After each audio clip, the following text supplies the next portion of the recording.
Hi everyone, welcome to TechBeechar. This is day 3 of our React Theory Masterclass. If you are learning React seriously, you want a strong fundamentals, you are in the right place.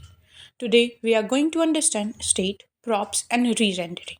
Three concepts that form the backbone of every React application. Don't worry, we will go slow, use real life examples, and understand why React works the way it does, not just how. Before moving forward, let's quickly revise what we learned in day 2.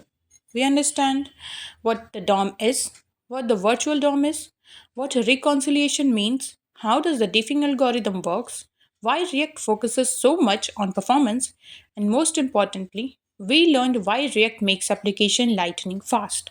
The key idea was this. React does not update the entire page again and again. It only updates what actually changes. Keep this idea in mind. It will help you understand today's topic much better. Now, let's start with a very important concept state. State is like a component's memory, it stores information that can change over time, and this information directly affects what users see on the screen. In simple words, if something can change in your app, it belongs in a state. Why do we need a state? Because web applications are interactive. User click button, type in input fields, toggle settings, add input to cart. React needs a way to remember these changes and updates the UI accordingly. A state helps React to do exactly that. You can think of a state as a variable that React watches. When a state changes, React automatically updates the UI. You don't manually touch the DOM. React handles it for you. Let's look at some real life examples. A counter that increases when you click a button, a light dark toggle mode, form input values as you type, shopping cart item count, show or hide menu state. All these are example of a state because the data changes over time. The React gives us a special tool to work with state called useState. It is called a hook because it allows us to hook into React's features. Using useState, we can create a state, read a state, or update a state. First, we need to bring useState in our component. We import it from React.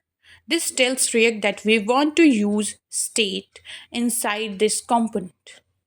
When we call useState, we give it an initial value. For example, if you're building a counter, the initial value might be 0. UseState returns two things: the counter value of a state, a function to update that value. You will often see syntaxes like count, set count, that is array destructuring. It's just a clean way to extract both value returned by user state in one line. Count, current state value, set count, function to update it. Now let's understand this with a simple counter app example. Use state 0. Create a state with a starting value of 0. Count holds the current number. Set count is the function used to update the number. When the button is clicked, set count plus 1 is called.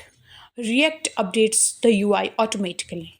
Every time the button is clicked, state changes, React re-renders the components, the updated number appears on the screen. The simple flow is the foundation of every interactive React app. Now let's move to the next concept, props. Props is short for properties. Props are how components talk to each other. They allow a parent component to send data to a child component.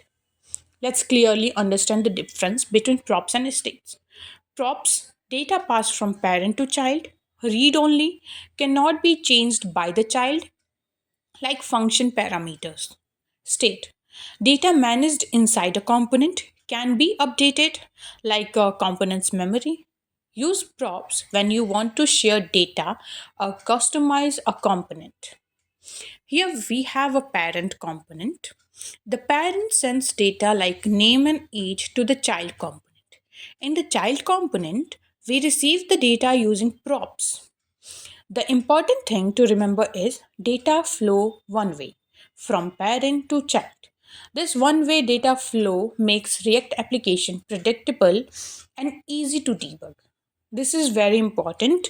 You cannot change props inside a child component. Props are read only by design. Trying to modify props directly in a very common beginner mistakes and will cause errors. If you need changeable data, use state, not props. Think of props as instructions set by the parent. The child reads them but never changes them. Now let's understand re-rendering. Re-rendering is the React updates, what you see on the screen. It happens when state changes. You don't manually refresh or update the DOM. The flow looks like user performs an action, state updates using set state, React re-renders the components, UI updates. This entire process happens in milliseconds. React only updates the parts that actually changed. That's why it's fast. Let's talk about some common mistakes. Mutating state directly. Doing something like count is equals to count plus 1 will not work. Always use the setter function. Expecting instant updates. State updates are asynchronous. Don't expect the update value immediately. Forgetting destructuring. Using props.name works, but destructuring makes code cleaner. Pro tip is these mistakes are completely normal. Every React developer has made them, even experienced one. In part 4, we will cover event handling, conditional renderings, working with list and keys, and we will build a simple project together. So make sure you subscribe to TechBeechar and I will see you in the next video. Happy coding!